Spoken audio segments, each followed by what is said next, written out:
Sabe aquela sensação estranha quando você está num encontro de família ou numa reunião de trabalho e de repente se vê preso falando sobre o tempo? Parece que algo dentro de você grita por liberdade, por um assunto que realmente importe, mas por convenção você mantém o small talk, o famoso papo de elevador. E aí se pergunta, por que é tão difícil ir além desse bate-papo superficial? Hoje quero te convidar para uma conversa diferente. Uma conversa que talvez incomode, mas que também pode abrir portas para conexões mais verdadeiras. Já reparou como muitas vezes saímos de um encontro social com aquela sensação de cansaço mental, mesmo que o assunto tenha sido leve? É irônico. Quanto mais tentamos quebrar o gelo com comentários sobre o clima ou sobre o que fizemos no fim de semana, mais distantes parecemos ficar de uma conversa que realmente nos preencha.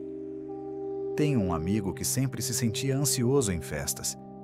Ele sabia falar sobre futebol, sobre séries, mas a verdade é que detestava esses assuntos rasos. Ele queria falar sobre sonhos, experiências transformadoras, o que realmente move cada pessoa. Quando tentava trazer à tona algo mais profundo, percebia olhares de estranhamento. E então ouvia aquele comentário: "Vamos falar de algo mais leve, né?"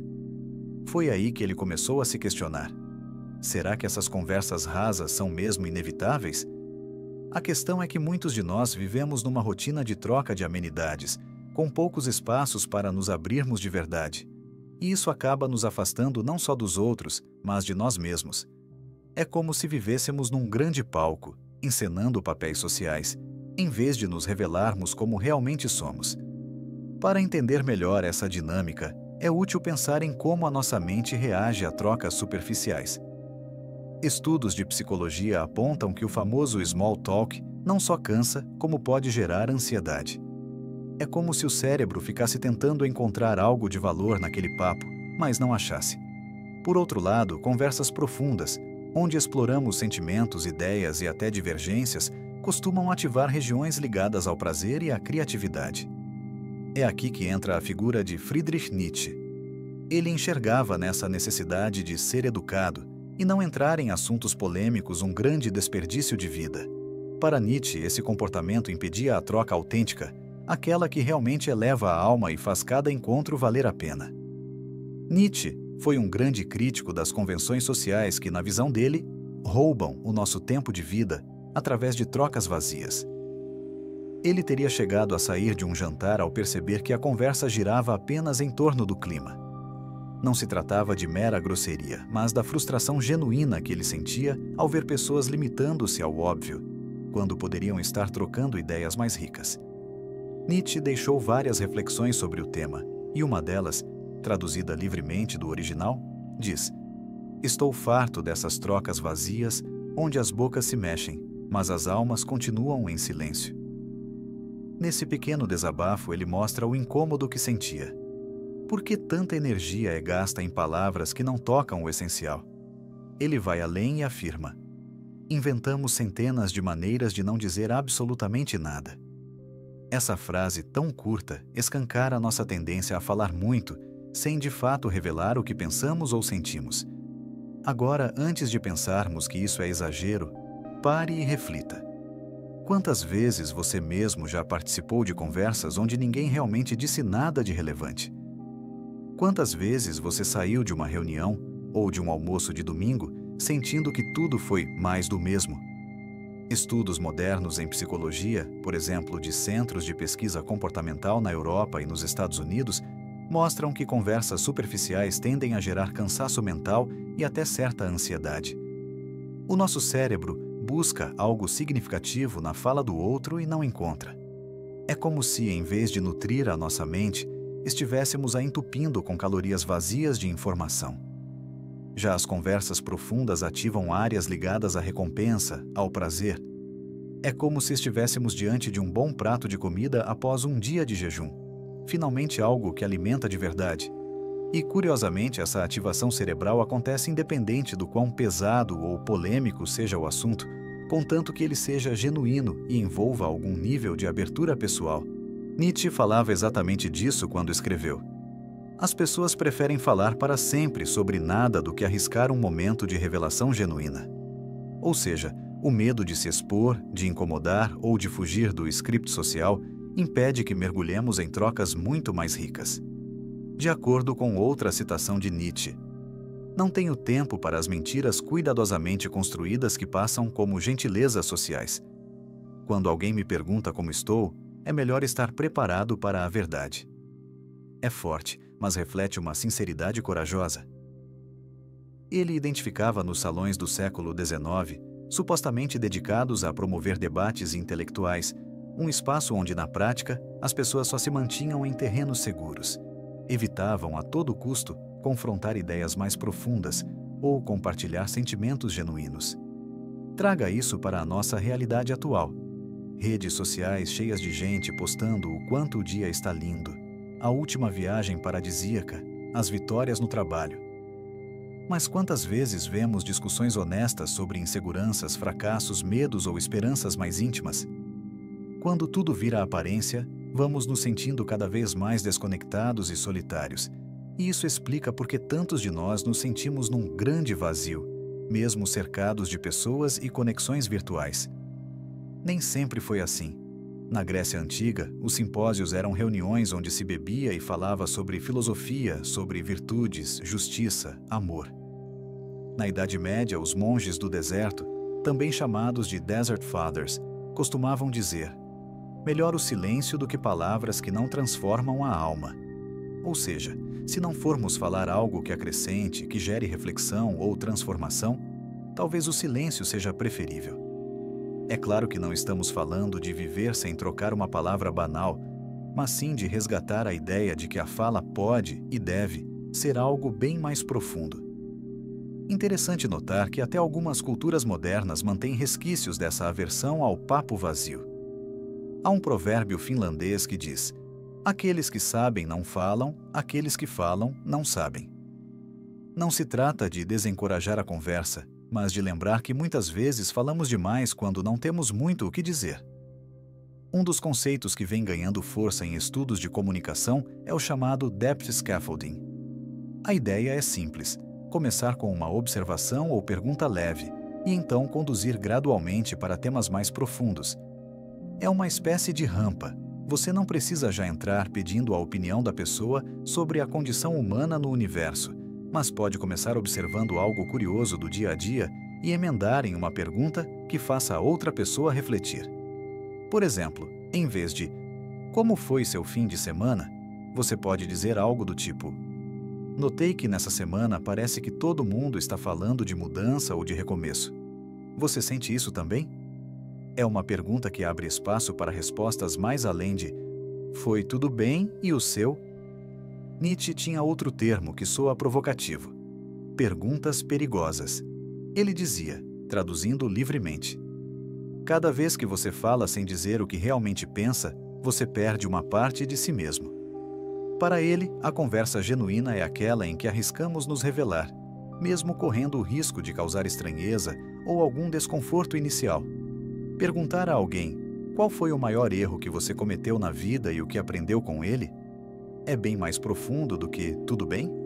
e pode gerar uma troca infinitamente mais rica. Claro que não se deve ser invasivo ou forçar intimidade, mas a ideia é ter coragem de levantar questões que vão além do "e aí, beleza?" Talvez começar aos poucos: "O que te desafiou nessa semana?" Ou "Tem algo na sua vida que você olha agora e acha que mudou completamente de perspectiva?" Várias empresas modernas já estão fazendo isso. Em reuniões matinais, em vez de cada um dizer superficialmente como passou o fim de semana, existe uma rodada de perguntas como: qual foi a última ideia que você teve que ninguém compreendeu de cara e por quê? Ou o que você aprendeu na semana passada que pode mudar algo no seu trabalho? Isso cria um clima de abertura e desperta uma atmosfera onde inovar e se expor passa a ser mais natural. Em círculos de amizade, algo parecido. Que tal, no próximo encontro, levar uma pergunta curiosa? Ou mesmo propor um thought walk, uma caminhada onde vocês estabelecem que o assunto do dia será, por exemplo, como lidamos com as nossas inseguranças. Pode soar esquisito na primeira vez, mas as pessoas acabam se abrindo e descobrindo afinidades que jamais viriam à tona no papo de bar sobre a última série da moda. Deixe-me contar uma situação hipotética, mas muito inspirada na vida real, sobre como a escada de profundidade funcionou para um grupo de amigos. Imagine 5 pessoas que costumavam se reunir para falar de futebol, trabalho e como está o tempo. Um deles, vamos chamar de Daniel, se sentia cada vez mais deslocado, pois passava por um momento difícil. Ele havia perdido o emprego e questionava todo o seu rumo de vida. Um dia, Daniel resolveu jogar no ar uma pergunta. Vocês acham que a gente tem o mesmo valor mesmo quando estamos por baixo na vida? Aquela simples questão pegou todos de surpresa. Silêncio. Alguns segundos de desconforto. Mas aos poucos cada um foi falando sobre medos, sobre como se definem pelo sucesso profissional, sobre sentimentos de fracasso e insegurança. Quando se deram conta, estavam numa conversa intensa e verdadeira que acabou rendendo uma reconexão emocional entre eles. Em vez de voltarem para casa com uma sensação de "para que nos encontramos mesmo?", eles se sentiram mais unidos. Foi catártico. E isso sem falar que pequenas epifanias surgem quando nos abrimos para a vulnerabilidade. Às vezes, basta uma pergunta ousada na hora certa. Quer saber como encerrar essas conversas de forma inspiradora e conquistar mudanças reais na sua rotina, seja em casa, no trabalho ou em círculos sociais? Se estiver pronto, me dê seu ok para prosseguirmos para a terceira parte, onde entraremos nos últimos blocos do nosso roteiro. Mais conselhos práticos, exemplos e a conclusão que vai amarrar tudo, convidando você a uma transformação profunda. E claro, com mais uma pitada de Nietzsche para temperar. Um ponto que Nietzsche gostava de enfatizar era a criação de rituais que pudessem ajudar a quebrar o padrão de conversa superficial. Nos salões do século XIX, esses rituais acabaram se perdendo em gentilezas vazias, mas nada impede que a gente reinvente esse conceito hoje. Como fazer? Proponha um tema. Pode ser um conceito filosófico simples ou até uma pergunta do tipo: o que é felicidade para você? Defina um momento. Hoje, no jantar, cada um de nós vai trazer uma reflexão breve sobre o que acredita ser o maior medo da sociedade moderna. Dê espaço para pausa e silêncio. Lembra-se da citação dos Desert Fathers? Melhor o silêncio do que palavras que não transformam a alma. Se alguém precisar de uns segundos para pensar, tudo bem. Empresas como Microsoft e Google já adotaram métodos para tornar reuniões menos mecânicas. Em vez de perguntar, tudo bem? No início do dia, alguns gestores questionam: qual foi o maior aprendizado ou fracasso da sua semana? Ou o que te inspira hoje? Na prática, você pode implementar isto ao criar um roteiro rápido para cada reunião ou encontro, com 2 ou 3 perguntas-chave que fujam do óbvio. Você pode aplicar elas em diversas situações corriqueiras.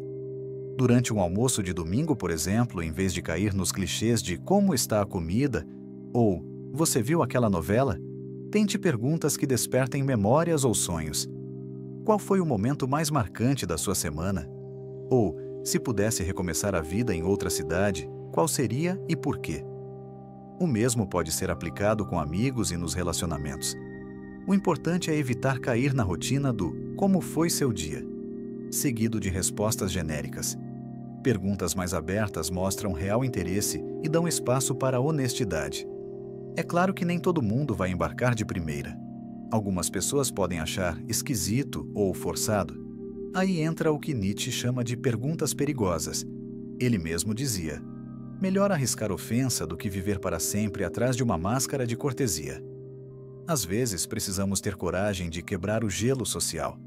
Pode causar estranhamento, mas muitas vezes é esse estranhamento que abre caminho para relações mais sólidas. Se ainda assim encontrar resistência, lembre-se de que o silêncio também é uma opção digna. Afinal, como dissemos, falar por falar desgasta e não agrega. Mas afinal, o que acontece quando alguém tem a coragem de romper com o superficial e buscar uma conversa realmente autêntica? Imagine uma equipe de trabalho em que todos trocam e-mails automáticos. Bom dia, tudo bem? Como foi o fim de semana? E no fim, ninguém sabe nada de substancial sobre ninguém. Um dos colaboradores, a Carla, percebe que a energia da equipe anda baixa. Então, na próxima reunião, ela decide abrir com uma frase impactante de Nietzsche: Cada vez que você fala sem dizer o que realmente pensa, você perde uma parte de si mesmo. Hesitação geral. Mas naquele dia, Carla propõe que cada pessoa compartilhe uma experiência, boa ou ruim, da semana anterior que a tenha feito pensar diferente. Em poucos minutos, surge uma conversa sobre frustrações, sobre como lidar com clientes difíceis, sobre como tentar novas estratégias para o produto que estão desenvolvendo. Alguns podem até não aderir no início, mas a maioria sente que, finalmente, algo genuíno está acontecendo. Em vez de comentários rasos, cada pessoa fala um pouco do que realmente está vivendo. Depois desse encontro, o clima melhora. A equipe se sente mais unida e disposta a trocar ideias com mais franqueza. Chegamos ao fim desse roteiro, mas não ao fim da mudança que você pode implementar na sua vida. Para encerrar, vamos revisitar uma última frase de Nietzsche.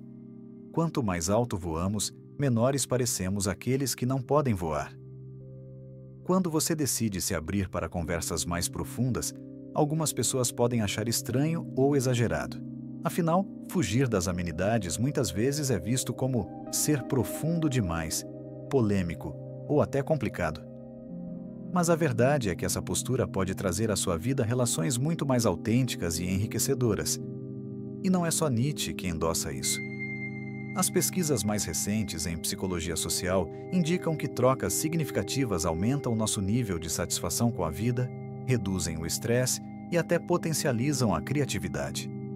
Quando paramos de desperdiçar energia com conversas vazias, abrimos espaço para o que verdadeiramente nos alimenta. E aí, o que achou dessas ideias? Agora eu quero saber de você. Qual pergunta perigosa você sempre teve vontade de fazer e nunca se sentiu à vontade para jogar na roda? Já testou alguma dessas estratégias de sair do small talk? Funcionou? Gerou desconforto? Abriu portas? Deixe nos comentários. Vamos trocar algumas experiências. Mas, por favor, nada de papo raso. Brincadeira, claro. Se quiser falar sobre o tempo, pode falar, mas não deixe de ir além disso também. Se você gostou do vídeo, deixe seu like para apoiar o canal. Inscreva-se se quer receber mais conteúdos sobre filosofia aplicada à vida, psicologia e reflexões que podem transformar a sua rotina. Compartilhe com aquele amigo que vive reclamando de conversas vazias, mas não sabe como sair delas. E se você quer continuar se aprofundando, confira o vídeo que está aparecendo na tela agora. Vamos falar sobre como a coragem de ser autêntico pode reescrever completamente a sua vida pessoal e profissional.